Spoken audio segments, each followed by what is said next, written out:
leadership. And that's the thing.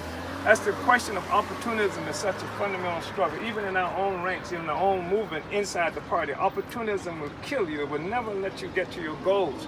Because what happens, what is opportunism except selling out the long-term interest of the working class for the short-term interest of the petty bourgeoisie or the bourgeoisie or some sector?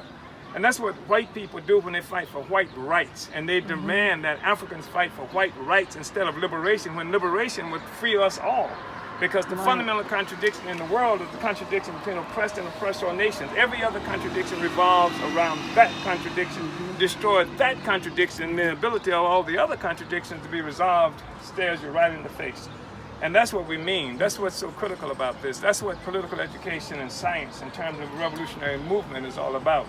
And that's the thing that it attacks, hopefully it's subjective stuff that tries to get in front of us, and this nonsense about white superiority and all of this other stuff, and it's silly. It's the most asinine stuff in the world. I mean, you figure Africans were building pyramids before white people mastered fire.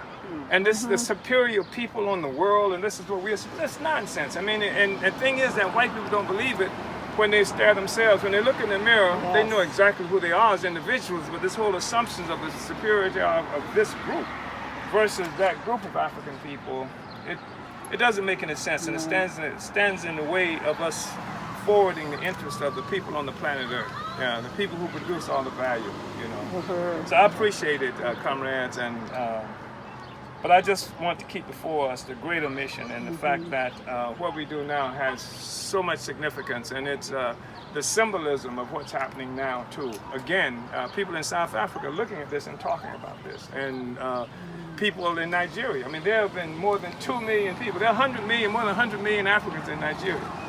And you saw the response from Nigeria in particular to the Oxford thing. There are more than 2 million people who saw that presentation.